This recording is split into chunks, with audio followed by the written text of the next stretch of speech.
എല്ലാവർക്കും നമസ്കാരം. ഞാൻ ഡോക്ടർ അശ്വതി രജീഷ്. അങ്ങനെ നമ്മുടെ വെയ്റ്റ് ലോസ് ചലഞ്ചിലെ 5ാമത്തെ ഡേയും നമ്മൾ അടിപൊളിയായിട്ട് കംപ്ലീറ്റ് ചെയ്തിരിക്കുകയാണ്. ഇന്ന് നമുക്ക് നമ്മുടെ കമൻറ്റ് സെക്ഷനിൽ വന്നിട്ടുള്ള കുറച്ച് കമൻറ്റുകൾക്ക് മറുപടി പറഞ്ഞുകൊണ്ട് തുടങ്ങാം. പല മെഡിക്കൽ കണ്ടീഷനുള്ള ഒരുപാട് പേര് നമ്മളോട് ചോദിക്കുന്ന കാര്യമാണ് അവർക്ക് ഏത് ടൈപ്പ് എക്സസൈസ് ആണ് ചെയ്യാൻ സാധിക്കുന്നത് എന്നുള്ളത്. പക്ഷേ അവരുടെ മെഡിക്കൽ കണ്ടീഷൻ കംപ്ലീറ്റ് ആയിട്ട് അറിയാതെ നമുക്കൊരു ആൻസർ പറയുക എന്നുള്ളത് വളരെ ബുദ്ധിമുട്ടാണ്.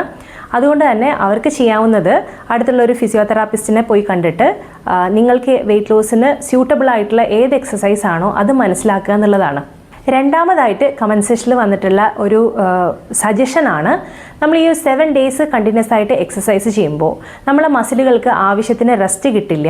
അതുകൊണ്ട് ഒരു 6 ഡേയ്സ് എക്സസൈസ് പ്ലസ് ഒരു ദിവസം റെസ്റ്റ് എന്നുള്ളൊരു പാറ്റേൺ അല്ലേ നല്ലത് എന്നുള്ളത്. തീർച്ചയായിട്ടും ആ ഒരു രീതിയിൽ തന്നെയാണ് നമ്മൾ മുന്നോട്ട് പോകാൻ ഉദ്ദേശിക്കുന്നത്.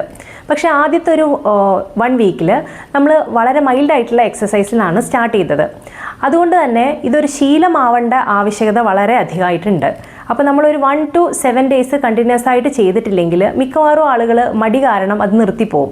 അതുകൊണ്ട് ഇതൊരു ശീലമാവണം എന്നുള്ള ഉദ്ദേശം കൊണ്ടാണ് 7 ഡേയ്സ് കണ്ടിന്യൂസ് ആയിട്ട് നമ്മൾ ചെയ്യണമെന്ന് പറഞ്ഞിട്ടുള്ളത്. ഇനി അടുത്ത ആഴ്ച മുതൽ നമ്മൾ ഇതേപോലെ ഒരു 6 ദിവസത്തെ എക്സസൈസും ഒരു ദിവസം റെസ്റ്റും എന്നുള്ള പാറ്റേണിൽ തന്നെയാണ് മുന്നോട്ട് പോകാനായിട്ട് ഉദ്ദേശിക്കുന്നത്. ഇനി നമുക്ക് ഇന്നത്തെ വിശേഷത്തിലേക്ക് പോവാം. പതിവ് പോലെ രാവിലെ എഴുന്നേറ്റു, നേരെ കിച്ചണിലേക്ക് പോയി നമ്മൾ 600 ml ചെറു ചൂടുവെള്ളം കുടിച്ചു.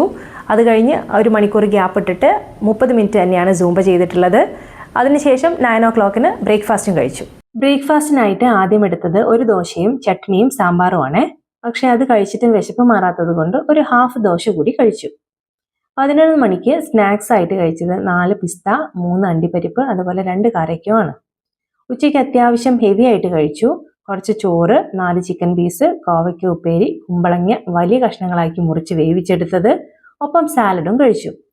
ഡിന്നറിന് 1 ചപ്പാത്തിയും കോവയ്ക്ക ഉപ്പേരിയും 5 ചെറിയ ചിക്കൻ പീസും അതിൻ്റെ കൂടെ കുറച്ചധികം സാലഡും എടുത്തു.